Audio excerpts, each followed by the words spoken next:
NKRI, negeri bahari dengan sejuta potensi. Perairan lautnya yang luas menyimpan kekayaan yang melimpah. Setiap desiran ombak mampu menjadi penggerak ekonomi rakyat, khususnya bagi para nelayan yang setiap hari menggantungkan beban pada setiap kapal yang dikendalikannya. Kehidupan nelayan tersebut membawa kami ke sebuah kawasan yang menjadi salah satu penghasil potensi laut yang melimpah. Kabupaten Indramayu merupakan penghasil potensi perikanan terbesar di Provinsi Jawa Barat. Hasil kelautan dan perikanan di Kabupaten Indramayu menjadi sektor andalan untuk menggerakkan roda perekonomian masyarakat. Semua potensi kelautan dan perikanan ada di Kabupaten Indramayu, mulai dari perikanan tangkap, budidaya, pengolahan, dan bahkan produksi garam. Salah satu sektor kelautan dan perikanan dengan jumlah produksi tertinggi di Kabupaten Indramayu adalah sektor perikanan tangkap. Perikanan tangkap di Kabupaten Indramayu didukung dengan kondisi geografis wilayahnya. Selain itu, Kabupaten Indramayu juga memiliki 14 pangkalan pendaratan ikan atau PPI untuk mendukung dalam meningkatkan produksi perikanan tangkap di Indramayu. Alhamdulillah Kabupaten Indramayu dianugerahi potensi yang beragam dan lengkap. Ada perikanan tangkap, perikanan budidaya, pengolahan, dan juga tambak garam. Jadi memang Indramayu potensinya cukup besar dan insya Allah memberikan kontribusi produksi perikanan bagi Provinsi Jawa Barat lebih dari 31%. Untuk melihat potensi perikanan tangkap, kami mendatangi sebuah perkampungan yang bernama Desa Dadap.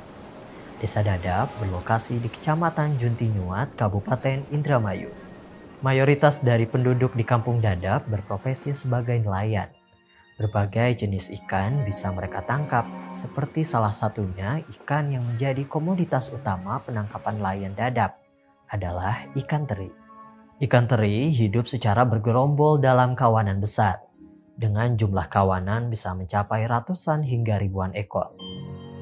Ikan yang memiliki karakteristik fisik berbentuk pipih memanjang dan membulat di bagian perut ini bisa ditemukan di berbagai wilayah di perairan Indonesia. Ikan teri merupakan primadona, serta ikan khas dari Dadap. Hasil tangkapan ikan teri di Dadap mencapai 80% setiap harinya. Sementara itu, ada pula tangkapan ikan lainnya seperti bawal, tongkol, juga ikan kembung. Perikanan tangkap di Indramayu dengan panjang pantai 147 km, kemudian memiliki 14 pangkalan pendaratan ikan. Jumlah armadanya juga besar, sebanyak 6.074 unit kapal. Beragam memang dari ukuran kecil sampai dengan ukuran 200 gross ton ada di Indramayu. Dan masyarakat nelayannya juga alhamdulillah memiliki kegigihan usaha yang tinggi sehingga cakupan fishing groundnya bisa sampai ke wilayah Papua. Jadi ini alhamdulillah kami bersyukur dan mudah-mudahan ini bisa berdampak positif bagi pertumbuhan ekonomi masyarakat pesisir khususnya, wabil umumnya untuk masyarakat Indramayu secara keseluruhan.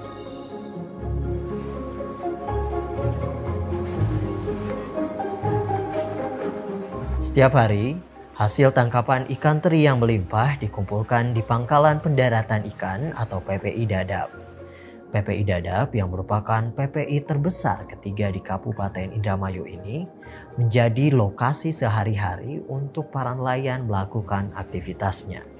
Sama halnya dengan berbagai pekerjaan lainnya yang tak jarang dihadapkan dengan kendala, nelayan di Desa Dadap pun demikian.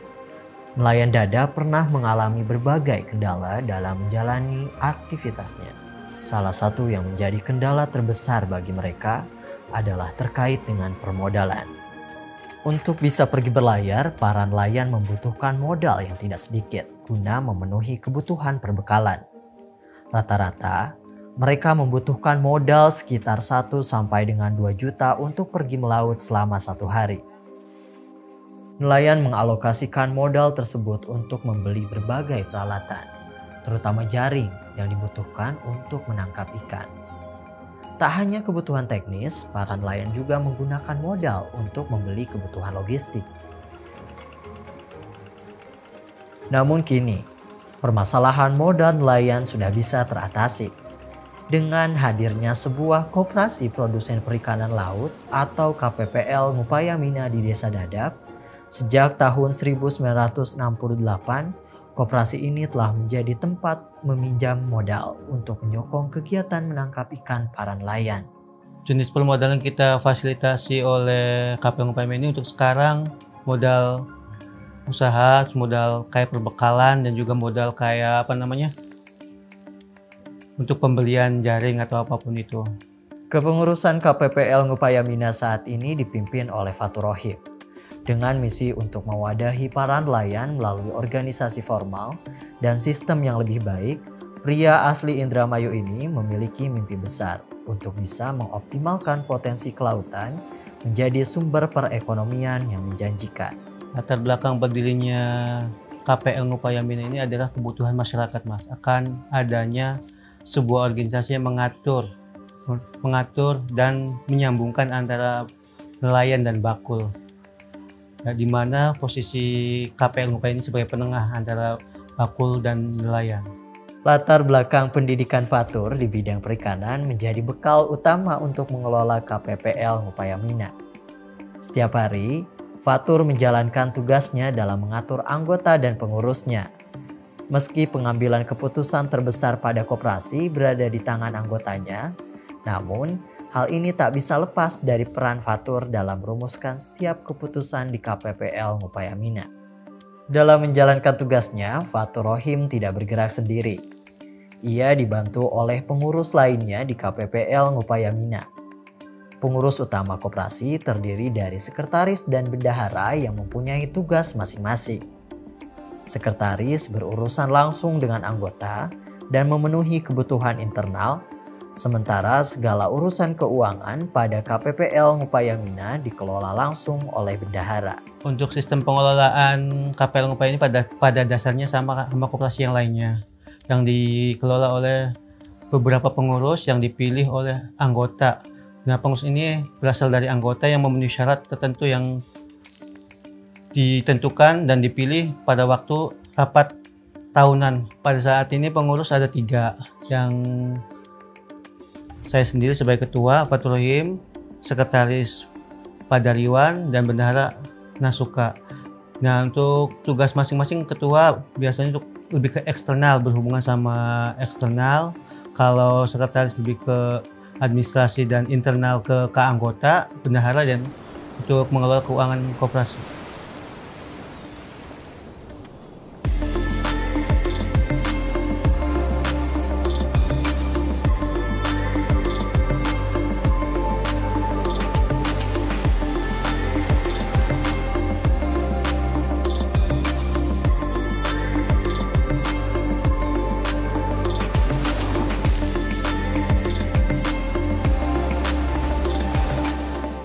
Anggota KPPL Ngupayamina kini telah berjumlah lebih dari puluhan orang.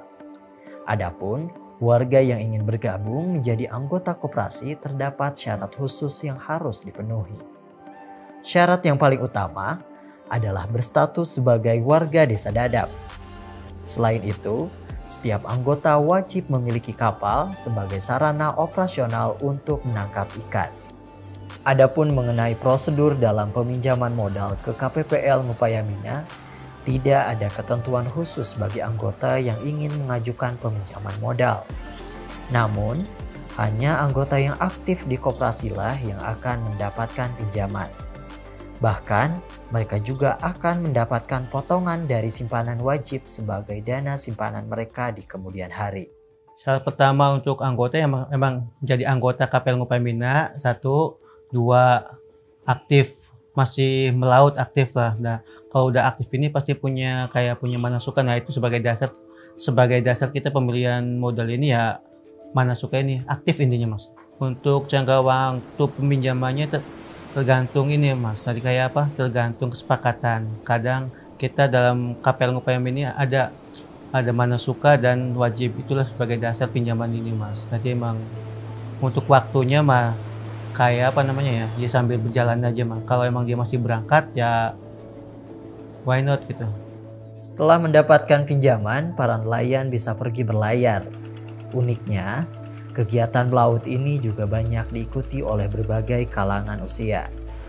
Berdasarkan data dari Dinas Kelautan dan Perikanan Kabupaten Indramayu, jumlah nelayan yang tersebar di Kabupaten Indramayu saat ini lebih dari 40.000 dengan komposisi usia mereka yang beragam.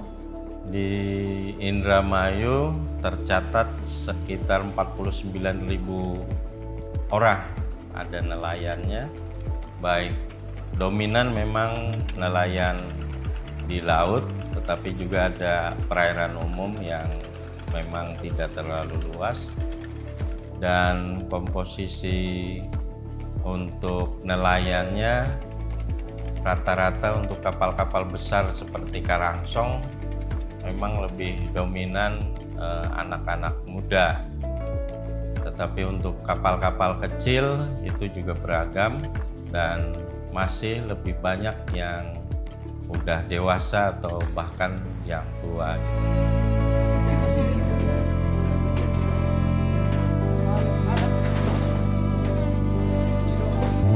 Salah satu nelayan dari anggota KPPL Ngupayamina yaitu Dariwan. Pria asli desa Dadap ini telah mengarungi luasnya samudra lebih dari puluhan tahun untuk menangkap ikan. Berbagai tantangan dan rintangan di laut telah ia jadikan teman. Dari tantangan menangkap ikan yang mengharuskan berbulan-bulan di atas kapal, hingga menangkap ikan dengan sistem harian. Seperti saat ini ia dan teman-temannya lakukan. Ya, mayoritas kalau Dadap tuh kebanyakan nelayan sih, jadi ya petani jarang, jadi ya kemungkinan kebawa ke laut gitu. Ya tertarik lah dari nelayan dari kecil sampai sekarang ya alhamdulillah udah punya sendiri gitu.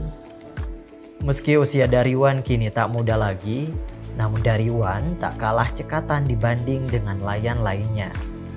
Ia tampak sangat senang dengan profesi yang telah menghidupinya selama ini. Sama seperti nelayan lainnya, sebelum pergi melaut, Dariwan dan teman-temannya melakukan berbagai persiapan. Hal ini dilakukan guna memastikan bahwa kebutuhan mereka saat menangkap ikan dapat terpenuhi dan kapal yang mereka tumpangi dapat menghasilkan tangkapan sesuai dengan yang diharapkan. Ya alat yang saya siapin itu solar, terus bahan makan, macam beras. Setelah segala persiapan telah dilakukan, nelayan bisa pergi berlayar. Siklus penangkapan ikan di wilayah Dadap ini terbagi menjadi 4 sesi. Yang pertama, peak season yang dimulai dari bulan Januari hingga April.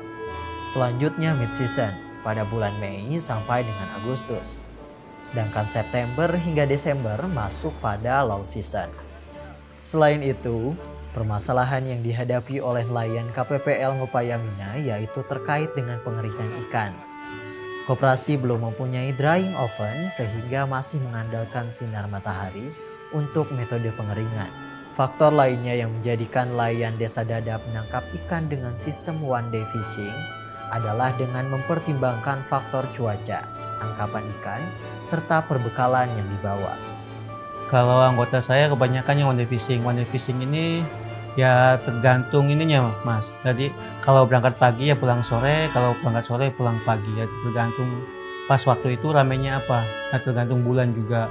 Nah ada juga anggota kami juga yang mingguan berangkat di Intima yang persen mingguan ini seminggu. Tak terasa, matahari mulai condong ke arah barat. Sekitar pukul 3 sore, para nelayan mulai bergegas mengakhiri aktivitasnya. Hari ini, tangkapan para nelayan Dadap berbuah manis. Setelah lelah melaut seharian, mereka berhasil menangkap ikan teri. ikan yang menjadi tujuan utama penangkapan mereka. Sesampainya di Dadap, mereka langsung menjual hasil tangkapan melalui proses lelang di pangkalan pendaratan ikan Dadap. Hasil lelang ikan di PPI Dadap selanjutnya didistribusikan ke berbagai pengusaha pengolah ikan baik yang ada di Dadap maupun keluar kota.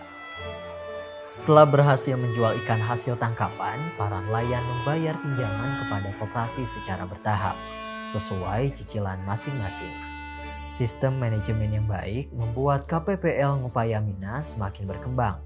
Bahkan kini, mereka melakukan perluasan usaha hingga ke berbagai bidang.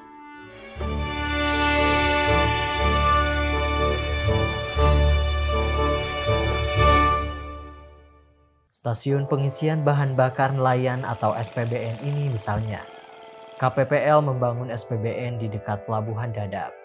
Usaha yang berdiri sejak tahun 2000-an ini mampu menyediakan bahan bakar bagi seluruh kapal nelayan di Desa Dadap. SPBN ini hanya diperuntukkan khusus bagi nelayan saja atau bagi mereka yang mempunyai dokumen kepemilikan kapal.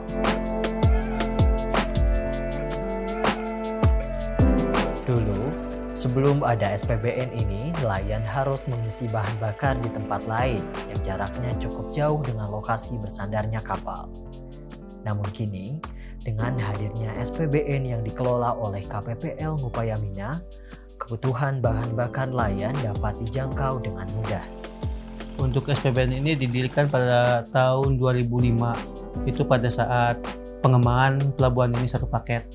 Nah, untuk pada proses perjalanannya sangat amat membantu karena bisa memenuhi DO atau kebutuhan nelayan kita.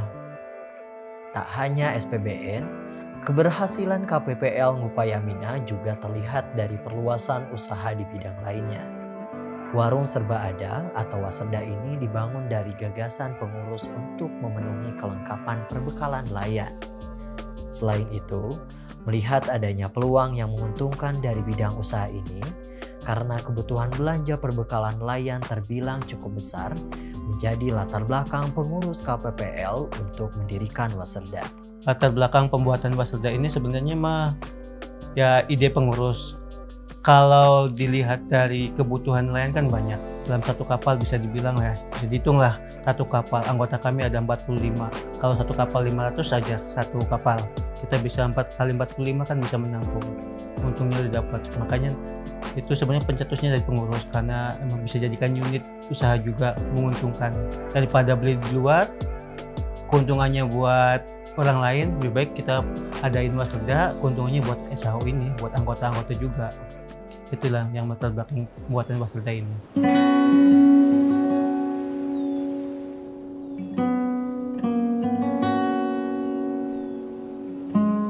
Perkembangan usaha KPPL Ngupayamina saat ini tentu tak lepas dari dukungan dana bergulir Kementerian Kelautan dan Perikanan yang disalurkan melalui Lembaga Pengelola Modal Usaha Kelautan dan Perikanan atau LPM UKP. Melalui pendampingan usaha yang dilakukan oleh pendamping LPM UKP di Kabupaten Indramayu, KPPL Ngupayamina dapat terus mengembangkan usahanya.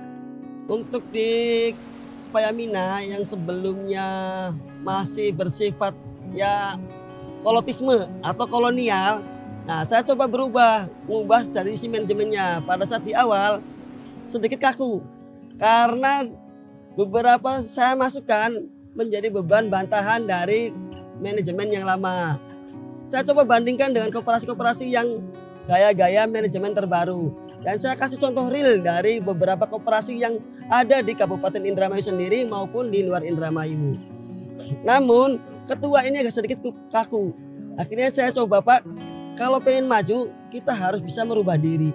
Salah satunya harus manajemen. Bukan karena modal saja kita bisa untuk memajukan koperasi. Karena manajemen pun akan sangat berpengaruh terhadap perkembangan manajemen koperasi. Terutama model bisnis yang bakal Bapak kembangkan. Jadi ketika Bapak mau mengakses modal, harus jelas pengembangannya kemana, arahnya seperti apa, dan bagaimana potensi ini bisa dikembangkan untuk kemudian benar-benar menjadi daya dukung untuk kemajuan koperasi yang pada akhirnya akan memberi kesejahteraan bagi semua anggotanya.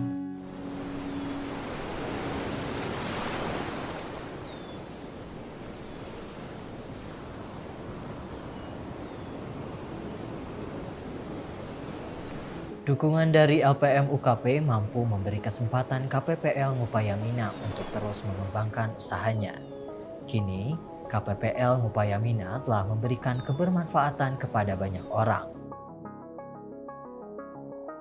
Pengurus KPPL Ngupayamina untuk mengalokasikan modal yang didapat dengan baik agar bisa mencukupi kebutuhan pinjaman semua anggotanya.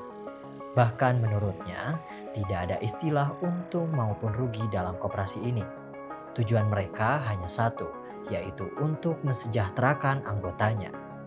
Meski berbagai capaian usaha telah diraih saat ini, namun KPPL Ngupayamina tak merasa puas cukup sampai di sini.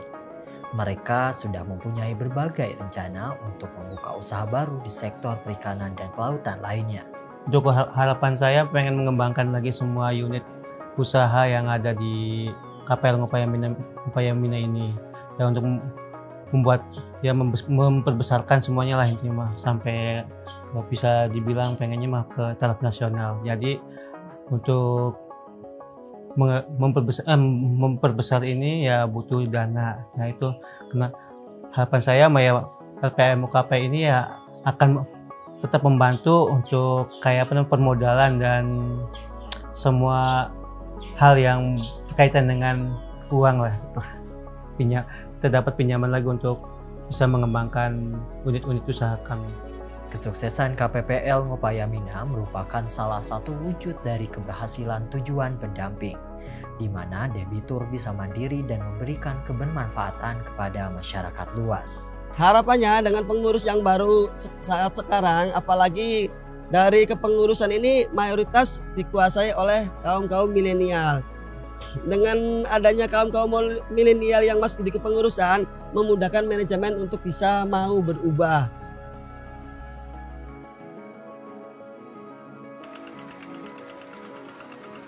Beberapa saran dari kami selaku pendamping maupun dari beberapa pihak, pengurus sudah mau membuka diri untuk bisa memajukan.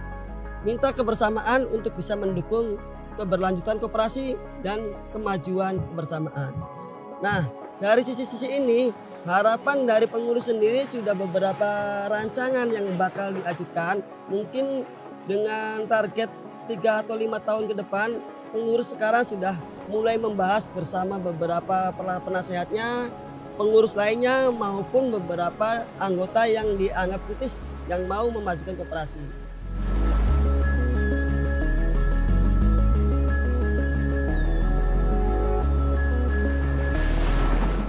Sektor perikanan tangkap di Kabupaten Indramayu menjadi bukti bahwa masyarakat berhak memanfaatkan potensi kelautan dengan sebaik-baiknya. Dalam hal ini, Kementerian Kelautan dan Perikanan juga mendukung penangkapan ikan terukur sesuai prinsip ekonomi biru atau blue economy. Sudah saatnya berani memulai untuk turut serta menjaga dan mengembangkan kekayaan samudra. Karena sejatinya, masa depan lautan Indonesia berada di tangan kita semua. Harapan saya selaku pendamping agar ini bisa dapat benar-benar sesuai dengan tujuan dan sesuai dengan mandat dari rapat anggota. Saya berharap koperasi ini tetap menjadi acuan dari beberapa anggota sesuai dengan keputusan RAT. Dan kemarin beberapa unit sudah dicoba dengan unit-unit yang baru yang sebelum tidak ada. Unit ini pun berdiri berdasarkan masukan dari beberapa anggota yang merasa kerepotan ketika harus berjual, harus memasukkan barang-barang yang dibutuhkan yang berasal dari pihak-pihak lain. Mending kalau di sekitar wilayah sendiri, kalau tidak ada. Nah, koperasi alhamdulillah sudah bisa menjembatani. Meskipun demikian, koperasi masih kesulitan modal karena beberapa keinginannya mungkin sudah cukup berkembang, sementara dana permodalan belum didukung. Akibatnya dari salah satunya dari 2020 dan 2021 ketika modal yang harus dihimpun dari para anggota, simpanan wajibnya ini kurang begitu masuk. Nah, seperti diketahui bersama bahwa di Kabupaten Indramayu untuk kegiatan tangkap mengalami penurunan cukup tinggi. Rata-rata di Kabupaten Indramayu penurunan produksi ikan mah tidak begitu tinggi, tapi Karena harganya itu cukup rendah, jadi akhirnya masuk ke dalam raman kalau istilah di Indramayu. Kalau mungkin istilah di perekonomian ya omset. Omsetnya turun drastis. Di KPL Ngupaya Mina ini turun lebih dari 40% dari nilai normalnya akibat pandemi di sini. LPMKP sedikit banyak membantu koperasi ini tetap eksis.